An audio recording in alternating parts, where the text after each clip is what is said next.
Good morning, everyone. Welcome to the 24/7. My name is Niharika Valia, and I am with you with the area of Advanced Business and Financial Management, that is ABFM, for the CAIIB 2023, that is June-July 2023 batch. So let's look forward to our class today. Today we'll be dealing with another part of the principles of management along with the various functions. So it's going to be a mixed up class. So let's talk about that. If you haven't reviewed our batches, our third batch for the CIB is coming up. The live batches are here. So if you're preparing for it, then you have your short success. You can prepare for this examination. We cover ABM, BFM, ABFM as well as the BRBL. The new target batch, that is target batch 3.0, is about to begin, and there you get the CIB new target batch 3.0. It would start from 20th of January. Both the batches, English medium as well as the bilingual, is starting. You can use the code Y541 and get the discount of up to 78%. Right? So if you're preparing for it, then hurry up. Okay, everyone, let's start with the class today. This part is related to the era of organizing. It is the most oldest and simplest methods of administrative organization. According to this type of organization, the authority flows from the top to the bottom in a concern. The line of the command is carried out from the top to the bottom. The organization stated here is matrix, line and staff, functional, as well as the project management organization. So which particular organization are we talking about? This is the oldest one. The oldest one is the line and staff organization. Sorry, that is line organization. That is only line organization. There's line and staff as well now. This one's not there. I think I've got 5 options. You go in your examination, you get only 4. So this is just making a correction there. In your examination only, you get only 4. And the oldest is line organization. What is line organization exactly? This is the organization that you will find in military. That means there's one particular person in chain, then the next person in chain, then the next person in chain, then the next person in chain, then there are people who are working under them. So this is the chain that is going on. So basically this kind of organization will have only one superior, one superior, one superior. So this is basically one way of working. So it goes like that. If the highest in command dies in the war, then the next in command would take over, then the next in the command would take over. That is what it happens. Line is a single chain of authorities. That is why it's the oldest one, but again the simplest one as well. That is the line organization. Right? Okay, let's move on to the next one. According to this concept, the work and the authority is divided among many subordinates, and managers doesn't supervise and control a very big group of people under him. Narrow span of control, delegation, centralization or decentralization. According to this concept, the work and the authority is divided amongst many subordinates. That means if I am doing a work, I am Mr. A, you're Mr. B, and there's some Mr. C.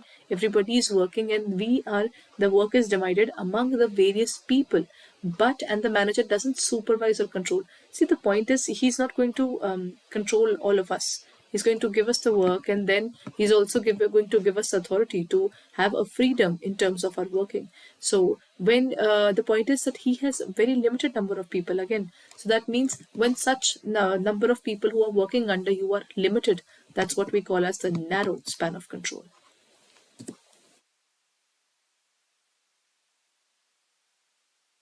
The next point, everyone. The mobile company has many alternatives like reducing prices, increasing advertising, promotion, after-sales services. The step of planning process highlighted here is identifying alternate course of action, developing planning premises, setting objectives, and the last one is implementing the plan. When we look forward to this one, there's a mobile company which has many alternatives. They might reduce the price. See, the point is if you want to sell it, what will you do? You might reduce the price. For example, you're introducing a new phone, the previous model loses its money. Then increasing your advertising, that is what many companies do, including Apple. They are also increasing their pricing on, they're increasing their advertising, they're telling people about their products that they're launching and their promotion. And the after sales services, when we talk about Apple has given a good name to itself in terms of the after sales services, right? So the step of the planning process that they're talking about, which is highlighted here, is which one is it, everyone? Okay, the one that is covered here is identifying alternate courses of action. See, the point is we are looking forward towards method A that can be opted, method B, method C. These are various tactical plans. And sometimes what we do is we not use one particular plan, we might mix and match. And that mix and match can provide us multiple areas to work upon, right? That is identifying alternative courses of action. Now the next point, the dash are general statements that explain how a manager should attempt to handle routine management responsibilities, procedure, policies, budget, or rule. When we talk about this one, it says that these are dash are general statements. These are not something which is specific. They are not something that we can relate to a one particular organization or one particular part of the organization. We should attempt to handle routine management responsibilities, procedure, policies, budget, or rule.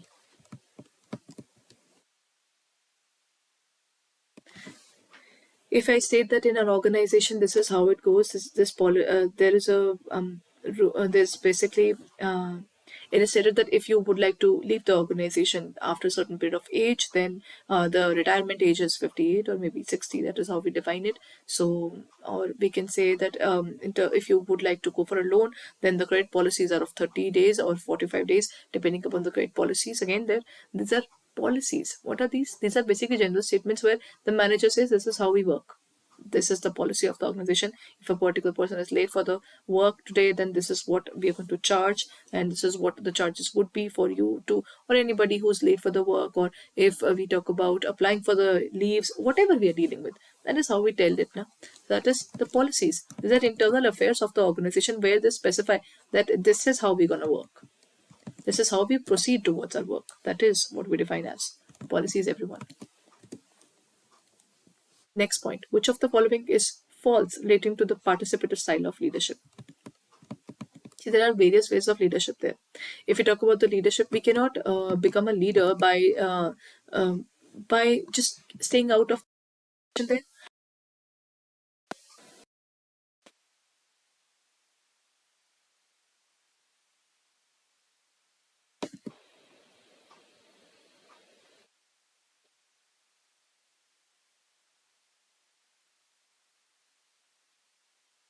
Sorry. Now where were we? We were talking about the leader assigns work to the workforce, right? Then the leader provides guidance during the process, and the leader makes decision based upon the conclusions made by the workforce, and leader doesn't assign any task to it workforce. If we talk about this organization, what are they having? In these kind of organization, we are having a situation where the organization okay, I think now it would be a little better.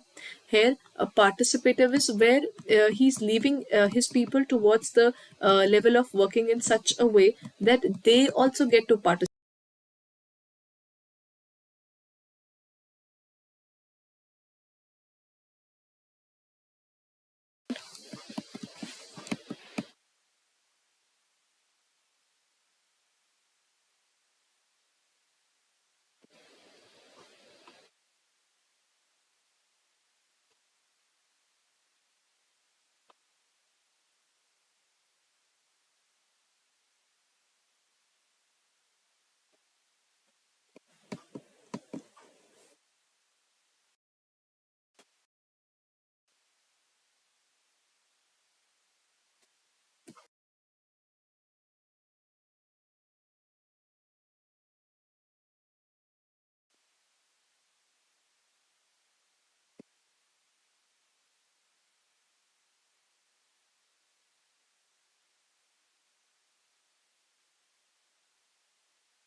When we talk about the leadership there, in this kind of leadership, what happens is the organization doesn't look forward towards leaving things on the people altogether. We do not really push them to do certain things, or we cannot really push them to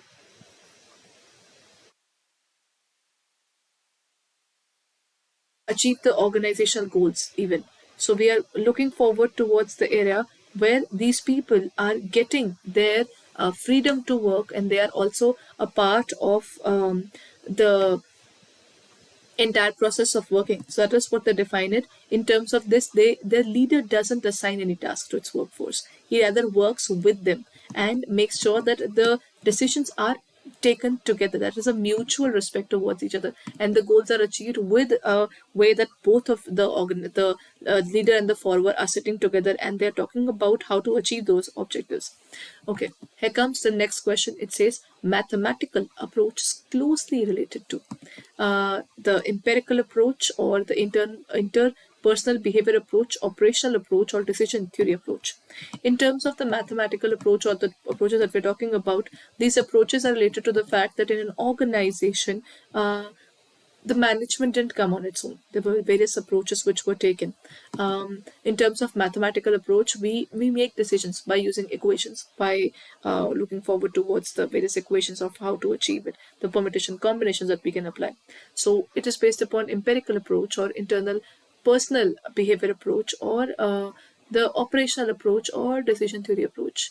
The mathematical approach is related to the area of decision theory approach. Whatever decision we are taking up, how do we take those decisions? That is what we decide in terms of the mathematical approach. Decision theory approach is an approach which looks forward to method A, method B, method 3, looking forward towards the advantages as well as the disadvantages of all these areas, the pros and cons of the various methods that we can take up, and how do we look forward to it, making and organizing to confirm the logical processes in the same way. Now, these are closely related to the decision theory, this is a part of the mathematical symbols. If we talk about the mathematical symbols, we use equations now. For example, there was a particular topic that we did in our school time as well as during our preparations, that was regarding quadratic equations. What were those? We had multiple options that we can take up. From those options, we choose one particular. That is what we define under decision theory approach. Here comes the next one, everyone. It refers to the number of subordinates that can be effectively managed by the superior. Functional organization. Then we have the next one as span of management, operational planning, or the divisional organization. What would be the answer? It says the number of people. If I am a senior, how many subordinates can I handle very easily and quickly? It's a functional organization, span of management, operational planning, or divisional organization. The number of people that a particular organization can handle under itself is the span of management. The span of management to a large extent gives shapes to the organization structure. It gives the shape to the organization structure to that extent that span of management, it's the number of subordinates that can be effectively managed by the superior. The people who can be managed easily is the span of management. The higher the span of management is, the better that particular manager is, because he can handle good number of people without any hustle. Though he hustles, but then in terms of the theoretical way, we say that the number of people he can handle effectively are called under the term of span of management. Next point, the correct order with the human resource professionals generally follow is workforce analysis, then workload analysis, then job analysis. Workload, workforce, and job. Job, workforce, and workload. Okay, what's the difference between all these three, everyone? First of all, whatever number of people we have is the workforce. Whatever the workload they might be having, that is the workload that these people are having. Currently, we need to find out how many people are working and what the job they are doing. And once we know if they're overburdened or they can handle the work, then we'll realize and we work towards the job analysis. So in this case, the correct answer would be A, which says, first of all, see what the number of people who are working with you. What is the level of work they are handling? Are they overworked or they are underworked? And then we have the job analysis. We analyze the job profile, whether we need more people or we can remove a few there. That is something we can look forward to. The correct answer is workforce and workload analysis. Okay, here we end our class, and today we are ending the class with a note of the financial of the functions of management as well. There were limited questions related to the process, to the functions of management, but more questions regarding the process of management. That is the functions of management that we talk about.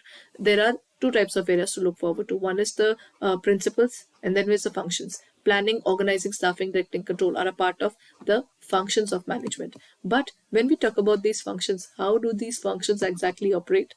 So what can we do here? Let's talk about the process there, everyone.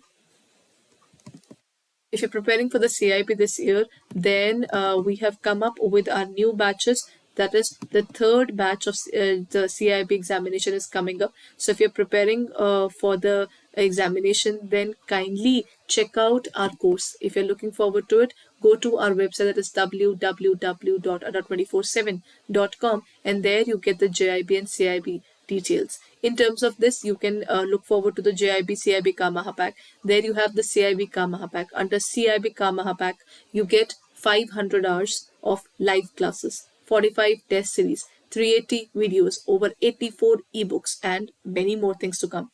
In terms of the CAIIB examination, you get both the English medium and the bilingual batches, which would be opened up for you. And during this period, all live classes would be open for you.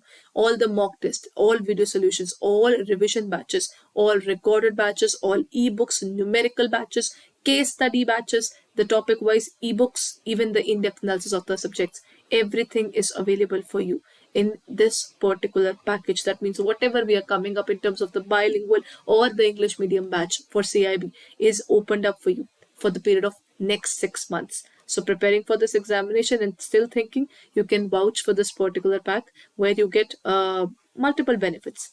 Click on the area of buy now and you can use the code Y541 and apply it. You get it at 8279.08. The validity of this pack would be 8 months. So still a win-win situation. You get enough time to prepare, and at the same time the examination is due in this particular attempt of May-June. So that's the best, the most optimistic thought process is that you prepare for this examination in this particular attempt only and clear it up as early as possible.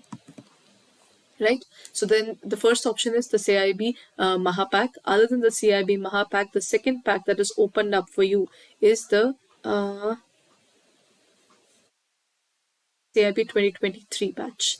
There you get the entire details of our English medium batch. Under this batch, you get the batch 3.0 is coming up, everyone. This would include ABM, BFM, ABFM as well as BRBL, and it would start from 20th of January. So you can check out the basic details of all our plans in our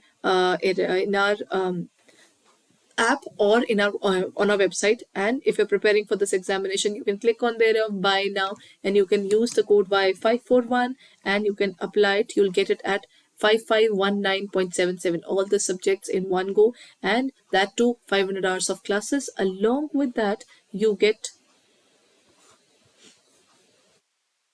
the entire classes, that too live. But if you're preparing and looking forward towards the mock test as well, because mock tests and everything else is required for sure, for that you can take up the Maha Pack, which will help you to prepare in a better way. So if you're preparing for this examination, kindly go ahead and check out our courses for further details.